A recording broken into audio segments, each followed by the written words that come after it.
Hello everyone, welcome to our YouTube channel polytechnic Guruji.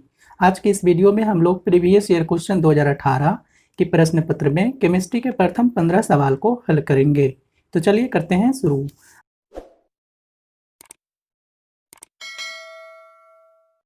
आज का हमारा पहला क्वेश्चन आपके स्क्रीन पे दिख रहा होगा।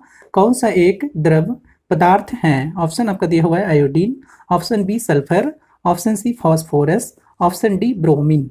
तो ब्रोमीन के बारे में हम लोग जानते हैं Br2, ये जो आपका है ये नॉन मेटल, ये आपका लिक्विड ब्रोमीन होता है आपका लिक्विड नन मेटल, यानी कि इसे कह सकते हैं द्रव अधातु। द्रव अधातु है ब्रोमीन के बारे में हम लोग जानते हैं, ये एक ऐसा एकमात्र नन मेटल है, यानी कि अधातु है जो द्रव के रूप में होता है। और बाकी ये सभी ऑप्शंस जो है आपका आयोडीन, सल्फर, फास्फोरस, तो ये सभी आपका तीनों जो है सॉलिड फॉर्म में होता है, यानी कि ठोस के रूप में होता है। तो द्रव में आपका कौन सा हो जाएगा? तो ब्रोमीन। तो ऑप्शन डी हमारा करेक्ट आंसर होगा। क्वेश्चन नंबर 2, कौन एक कार्बन परमाणु के सम इलेक्ट्रॉनिक है? यानी कि पूछा जा रहा है आपसे कि कार्बन परमाणु के जैसा इलेक्ट्रॉन किस में होगा। Option A Na+, option B Al3+, option C O2-, option D है आपका N+। तो देखेंगे यहाँ पे हम लोग जानते हैं कोई भी एटम हो वो अगर इलेक्ट्रॉन को डोनेट करेगा तो उस पर प्लस चार्ज आएगा, यानी इलेक्ट्रॉन को खो देगा तो प्लस आएगा। तो हम लोग जानते हैं सोडियम की परमाणु संख्या होता है आपका 11, लेकिन वो एक प्लस, इसका मतलब वो एक इलेक्ट्रॉन को खो दिया, तब उसके पास कितना इलेक्ट्रॉन बच रहा? तो 10। उसी प्रकार देखेंगे एल्यूमिनियम की परमाणु संख्या होता है 13, इस पे देख रहे हैं 3+ है, इसका मतलब ये 3 इलेक्ट्रॉन को खो देगा, तो इसके पास भी कितना इलेक्ट्रॉन बचेगा? तो 10 इलेक्ट्रॉन। अब फिर देख रहे हैं आपका ऑक्सीजन की परमाणु संख्या 8 होता है, इस पे 2- है, इसका मतलब ये 2 इलेक्ट्रॉन किसी से गेन किया है तो +2, तो इसके पास भी टोटल कितने इलेक्ट्रॉन्स हो जाएंगे? तो 10। और आपका ये है N+, यानी नाइट्रोजन की परमाणु संख्या 7, और ये एक इलेक्ट्रॉन को खो देगा क्योंकि इस पे प्लस चार्ज है तो -1 कर लेंगे तो ये हो जाएगा 6। और हम लोग जानते हैं कार्बन परमाणु की भी संख्या कितना होता है? 6 होता है। तो यहाँ पे आप देख पा रहे होंगे कार्बन के परमाणु के जैसा सम इलेक्ट्रॉनिक कौन सी होंगे? तो N+। ऑप्शन डी हमारा करेक्ट आंसर होगा। क्वेश्चन नंबर 3, कैलामीन किसका अयस्क है? ऑप्शन आपका ए दिया है sodium, option B calcium, option C zinc, option D copper. तो हम लोग जानेंगे इस कैलामीन का पहले फॉर्मूला समझ लेते हैं। कैलामीन का फॉर्मूला क्या होता है? तो कैलामीन का फॉर्मूला आपका ये है Fe2O4 और Zn, ये है आपका कैलामीन का फॉर्मूला, इसी को बोलते हैं कैलामीन। तो ये किसका अयस्क होगा? तो ये देख रहे हैं यहाँ पे कौन सा मेटल इसमें है अकेला? तो जिंक है, तो ये आपका जिंक का अयस्क होता है, यानी कि ये हो जाएगा आपका जिंक, यानी कि जिसका सूत्र होता है Zn, ये Zn का अयस्क होगा। तो ऑप्शन सी हमारा करेक्ट आंसर होगा। क्वेश्चन नंबर 4, थर्मिट प्रोसेस में किस धातु के चूर्ण का उपयोग किया जाता है? Option A copper, option B aluminium, option C iron, option D आपका है क्रोमियम।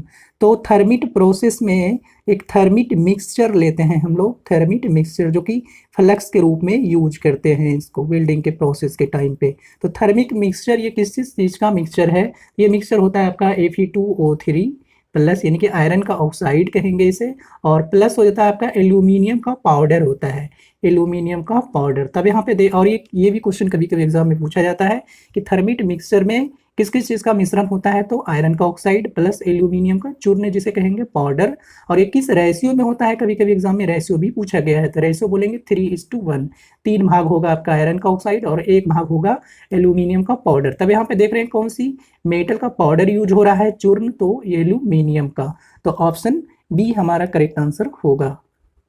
क्वेश्चन नंबर 5, किस एक में तिहरा यानी कि ट्रिपल बॉन्ड होता है? ऑप्शन ए दिया हुआ है NH3 अमोनिया, ऑप्शन बी है C2H4, option C N2, option D आपका है CO2। तो चलिए बारी बारी से सभी का स्ट्रक्चर देख लेते हैं।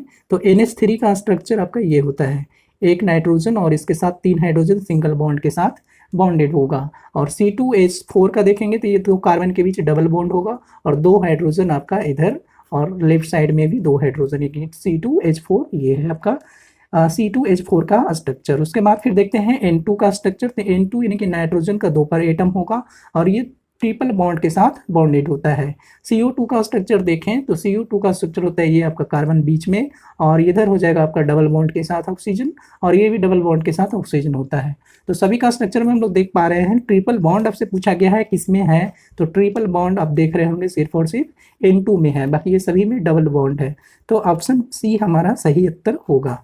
क्वेश्चन नंबर 6, किसकी आयनिक त्रिज्या यानी कि आयोनिक रेडियस अधिकतम होगा। ऑप्शन आपका दिया है Na+, ऑप्शन बी एल्यूमिनियम का आयन, ऑप्शन सी आपका है ऑक्सीजन का आयन, ऑप्शन डी आपका है मैग्नीशियम का आयन। इन सभी में से किसका एटॉमिक रेडियस है यानी आयोनिक रेडियस जो कि सबसे ज़्यादा होगा सो बताएंगे। तो हम लोग जानते हैं पॉइंट पीरियोडिक टेबल में लेफ्ट से राइट की तरफ यानी कि बाएं से दाएं की तरफ जाते हैं तो आपका आयोनिक त्रिज्या का मान घटता है, एटॉमिक रेडियस क्या होगा तो घटेगा। और एक चीज़ हम लोग ये भी जानते हैं कि सोडियम का पोजीशन कहाँ है पीरियोडिक टेबल में, तो ऑलमोस्ट लेफ्ट साइड है, यानी कि सोडियम इधर लेफ्ट साइड में सबसे किनारे है। तो इधर से इस पार जाएंगे तो क्या होगा, एटॉमिक रेडियस उसका घटेगा। इसका मतलब एटॉमिक रेडियस किसका सबसे ज़्यादा होनी चाहिए, तो सोडियम का होना चाहिए, क्योंकि ये ऑलमोस्ट लेफ्ट साइड में होता है। तो सोडियम का आयोनिक रेडियस क्या होगा, वो सबसे ग्रेटेस्ट होगा। ऑप्शन ए करेक्ट आंसर है। क्वेश्चन नंबर 7, कौन सा बिनाइल समूह कहलाता है।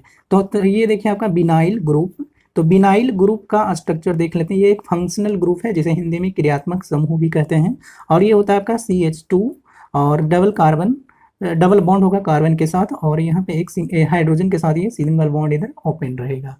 तो ये होता है आपका बिनाइल ग्रुप, इसे कहते हैं। ये भी एक क्रियाशील समूह है। तो क्वेश्चन आपसे यही पूछा गया कि कौन सा बिनाइल ग्रुप कहलाता है। तो बिनाइल ग्रुप देख रहे होंगे ऑप्शन ए में है, ये आपका बिनाइल ग्रुप का स्ट्रक्चर है। क्वेश्चन नंबर 8, C2H5OH का एसिटिलीकरण यानी कि एसिटाइलेशन में क्या ऑप्टेन होता है, आपको क्या प्रोडक्ट मिलेगा। तो option A ether, option B ester, option C amide, option D आपका है एथिल हेलाइड। तो यहाँ पे देखिए ये आपका है C2H5OH यानी कि एथेनॉल जिसे कहेंगे। इसको एसिटाइलेशन करेंगे तो आपको मिलेगा ईथर, ईस्टर मिलेगा, और इसी ये क्या है तो ईस्टर, तो ईस्टर प्राप्त होता है। तो ऑप्शन बी करेक्ट आंसर होगा। क्वेश्चन नंबर 9, कौन नीले लिटमस पत्र यानी कि नीले लिटमस कागज को लाल नहीं करेगी। तो ऑप्शन आपका दिया है CO2, option A CO2, option B SO2, option C P2O5, option D आपका है CO यानी कि कार्बन मोनोऑक्साइड।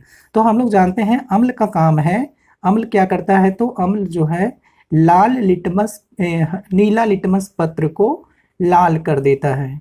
अम्ल जो है नीला लिटमस पत्र को लाल कर देता है। तो क्वेश्चन आपसे पूछा गया है कि लाल नहीं करेगी, मतलब आपको अम्ल नहीं, जो अम्ल नहीं होगा वही आपको नीले लिटमस पत्र को लाल नहीं कर पाएगा। तो देखिए आप ऑप्शन ए है कार्बन डाइऑक्साइड, ऑप्शन बी है सल्फर डाइऑक्साइड, ऑप्शन सी है फास्फोरस का ऑक्साइड। ये सब जो होता है ये एसिडिक नेचर में होता है, एसिडिक नेचर में यानी कि अम्लीय रूप में कह सकते हैं इसे, और अम्ल का काम ही है नीला को लाल में बदल देना। जबकि क्वेश्चन में बोल रहा है कि लाल में जो नहीं बदलेगा सो बताइए। तो ऑप्शन डी आपका है अकेला कार्बन मोनोऑक्साइड, चूंकि ये न्यूट्रल होता है, इसको कहेंगे न्यूट्रल, ये न्यूट्रल कंपाउंड है और ये बेसिक नेचर में भी होता है यानी कि क्षारीय रूप में, इसलिए ये नीला लिटमस पत्र को लाल नहीं कर पाएगा। तो ऑप्शन डी करेक्ट आंसर होगा। क्वेश्चन नंबर 10, 1 बिलियन का pH है आपका 2, इसको 4 कर दिया जाता है तो H+ यानी कि हाइड्रोजन आयन का कंसंट्रेशन में क्या परिवर्तन होगा। तो जब pH 2 है, pH = 2 है, तब यहाँ से हम लोग हाइड्रोजन आयन का कंसंट्रेशन लिखते हैं 10⁻² लिखते हैं। अब कहा जा रहा है कि अब pH वैल्यू को बदल करके 4 कर दीजिए, तब 4 कर देंगे तो हाइड्रोजन आयन का कंसंट्रेशन कितना मिलेगा, तो 10⁴ कहेंगे, और इसको लिख सकते हैं 100 × 10⁻²। तो ये देखिए 100 10⁻² क्या है, तो पहले वाले हाइड्रोजन आयन का कंसंट्रेशन है जो कि 2 था pH वैल्यू, तो उसका कितना आ गया, तो 100 गुना दिख रहा है आपको। तो ऑप्शन बी करेक्ट आंसर बोल देंगे कि 100 गुना जो है वो कम हो जाएगा उसका एसिडिटी। तो ऑप्शन बी हमारा करेक्ट आंसर होगा। क्वेश्चन नंबर 11, प्रोपेनल और एसीटोन है। ऑप्शन ए क्रियात्मक समूह समावयव, ऑप्शन बी है श्रृंखला समावयव, ऑप्शन सी ज्यामितीय समावयव, ऑप्शन डी आपका है स्थान समावयव।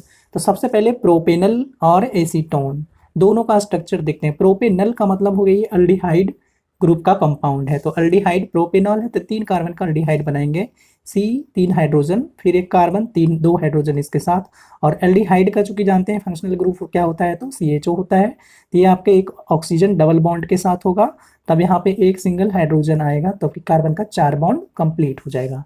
और इसका सूत्र अगर लिखें, फॉर्मूला अगर लिखें इसका, तो 3 हाइड्रोजन और ऑक्सीजन कितना, 3 आपका कार्बन हो गया और हाइड्रोजन हो जाएगा आपका 6 और 1 ऑक्सीजन है। ये आपका हो गया प्रोपेनल का फॉर्मूला। अब यहाँ देखते हैं एसीटोन का, तो एसीटोन ये आपका कीटोन का कंपाउंड है, तो 3 कार्बन का कीटोन बना लेंगे। तब इसका भी देखिए फॉर्मूला, तो 3 कार्बन कहेंगे, हाइड्रोजन किसमें है, तो 3 3 6 हाइड्रोजन इसमें भी और 1 ऑक्सीजन इसमें भी है। तो इस दोनों कंपाउंड में देख रहे हैं मोलिकुलर फार्मूला क्या है, तो सेम है। और इसका अगर देखें फंक्शनल ग्रुप, तो इसमें फंक्शनल ग्रुप क्या है, इनकी क्रियाशील समूह, तो ये आपका एल्डिहाइड है, तो एल्डिहाइड हो गया आपका CHO। और इसमें देख रहे हैं आपका फंक्शनल ग्रुप क्या होगा एसीटोन में, तो ये कीटोन का है, तो कीटोन का फंक्शनल ग्रुप क्या होता है, ये होता है। तब यहाँ पे आप देख रहे हैं मोलिकुलर फॉर्मूला सेम है, यानी कि अणुसूत्र बराबर, जबकि क्रियाशील समूह दोनों का अलग अलग है। तब ये किस टाइप का आइसोमर बनाएगा, तो ये बनाएगा आपका फंक्शनल ग्रुप आइसोमर, यानी कि क्रियात्मक समूह समावयव कहेंगे इसे। तो ऑप्शन ए करेक्ट आंसर होगा। क्वेश्चन नंबर 12, कौन सा एक अयस्क फ्लोराइड है? ऑप्शन ए दिया हुआ है cryolite, option B bauxite, option C zinc blende, option D copper glance. तो चलिए सभी अयस्क का पहले फॉर्मूला समझ लेते हैं। क्रायोलाइट का फॉर्मूला होता है Na3AlF6। बॉक्साइड का फॉर्मूला जानेंगे, तो बॉक्साइड का फॉर्मूला होता है आपका Al2O3.2H2O। फिर जिंक ब्लेड का फॉर्मूला जानेंगे, तो जिंक ब्लेड का फॉर्मूला होता है ZnS। कॉपर ग्लास का फॉर्मूला जानेंगे, ये होता है Cu2S। अब ये किसी ना किसी कंपाउंड का ही, किसी ना किसी मेटल का ही एस्क होगा, और ये सभी एस्क इंपॉर्टेंट, इसलिए ये भी जान लेते हैं कि ये किसका एस्क है। तो क्रायोलाइट किसका एस्क है, तो क्रायोलाइट आपका होता है एल्यूमिनियम का एस्क। देखिए यहाँ पे एल्यूमिनियम है, तो ये हो जाएगा एल्यूमिनियम का एस्क। बॉक्साइड किसका है, तो बॉक्साइड भी आपका एल्यूमिनियम का ही एस्क होगा। और जिंक वलेड किसका एस्क है, तो जिंक वलेड आपका जस्ता का एस्क होगा, जिंक का। और कॉपर ग्लास किसका एस्क होगा, तो यहाँ देख रहे होंगे फॉर्मूला में Cu2S, यानी कि कॉपर है, ये कॉपर का एस्क होगा। तो चलिए क्वेश्चन हमारा था कि कौन सा एस्क फ्लोराइड होता है, यानी कि किसमें फ्लोरीन है। तो अब सभी का स्ट्रक्चर यहाँ सामने दिख रहा होगा, तो देखिए किसमें फ्लोरीन है, तो क्रायोलाइट में है। Na3 यानी कि सोडियम, एल्यूमिनियम, और यहाँ पे फ्लोरीन है F6 का। तो ये फ्लोराइड कौन सा अयस्क का फ्लोराइड है, तो ऑप्शन ए कह देंगे, क्लोराइड जो है आपका फ्लोराइड फॉर्म का अयस्क है। क्वेश्चन नंबर 13, किसको 120 डिग्री सेल्सियस पर गर्म करने पर प्लास्टर ऑफ पेरिस बनता है? ऑप्शन ए आपका है शुष्क बुझा हुआ चूना, ऑप्शन बी बिना बुझा हुआ चूना, ऑप्शन सी है आपका जिप्सम, ऑप्शन डी है ब्लीचिंग पाउडर। तब हम लोग जानते हैं प्लास्टर ऑफ पेरिस हमें किससे प्राप्त होता है, तो जिप्सम से। जिप्सम को ही 120 डिग्री सेल्सियस पे गर्म करते हैं तो प्लास्टर ऑफ पेरिस मिलता है। ये देखिए आपका है कैल्शियम सल्फेट 2H2O, इसी को हम लोग बोलते हैं जिप्सम। ये किसका फॉर्मूला है, तो जिप्सम को 120 डिग्री सेल्सियस पे गर्म करेंगे तो ये है आपका प्लास्टर ऑफ पेरिस, इसी को शॉर्ट में POP लिखते हैं, प्लास्टर ऑफ पेरिस। ये प्लास्टर ऑफ पेरिस प्राप्त हुआ, किससे प्राप्त हो रहा है, तो जिप्सम से, इसको 120 डिग्री सेल्सियस पे गर्म करने पे। तो जिप्सम हमारा करेक्ट आंसर होगा। क्वेश्चन नंबर 14 है, एक धातु के फॉस्फेट का सूत्र है आपका MHPO4। M जो आपका मेटल है, ये किसी एलिमेंट नहीं है, ये क्या है, मेटल। इसके जगह पे क्या होगा, कुछ भी हो सकता है। और एक है HPO4, ये फॉस्फेट का फॉर्मूला है। इसका सूत्र दिया हुआ है, तो MPHO4, यानी कि मेटल का जो है वैलेंसी कितना होना चाहिए, 1, और ये जो फॉस्फेट का वैलेंसी है उसका भी कितना होगा, 1। इससे पूछा जा रहा है कि इसी मेटल का क्लोराइड का सूत्र क्या होगा, तो क्लोरीन का वैलेंसी हम लोग जानते हैं 1 ही होता है। तब मेटल का वैलेंसी कितना होगा, तो मेटल का वैलेंसी यहाँ से हम लोग देख पा रहे होंगे फॉस्फेट से, तो कितना है 1। मेटल का भी वैलेंसी कितना है 1, तो इसका क्रॉस मल्टीप्लाई करेंगे तो क्लोराइड का फॉर्मूला मिलेगा और वो हो जाएगा MCl। तब यहाँ देखिए उसी मेटल के क्लोराइड का सूत्र क्या होना चाहिए, तो मेटल इंटू क्लोराइड। तो ऑप्शन ए करेक्ट आंसर होगा। आज का हमारा लास्ट क्वेश्चन नंबर 15, कौन सा एक धातु मल यानी कि स्लैग कहलाता है? ऑप्शन ए है आपका SiO2, option B CaO, option C calcium silicate, इसे क्या पढ़ेंगे CaSiO2, ऑप्शन डी आपका है CO कार्बन मोनोऑक्साइड। तो देखिए आपका स्लैग किसको बोलते हैं, तो कैल्शियम सिलिकेट को बोलते हैं, यानी कि द्रवित द्रवित कैल्शियम सिलिकेट CaSiO2, इसी को सिलिकेट कहते हैं, यानी कि लिक्विड जो होगा कैल्शियम सिलिकेट उसी का नाम है स्लैग, इसी को हम लोग बोलते हैं स्लैग। तो देखिए स्लैग किसे कहेंगे, तो कैल्शियम सिलिकेट को कहेंगे। तो ऑप्शन सी हमारा करेक्ट आंसर होगा। धन्यवाद।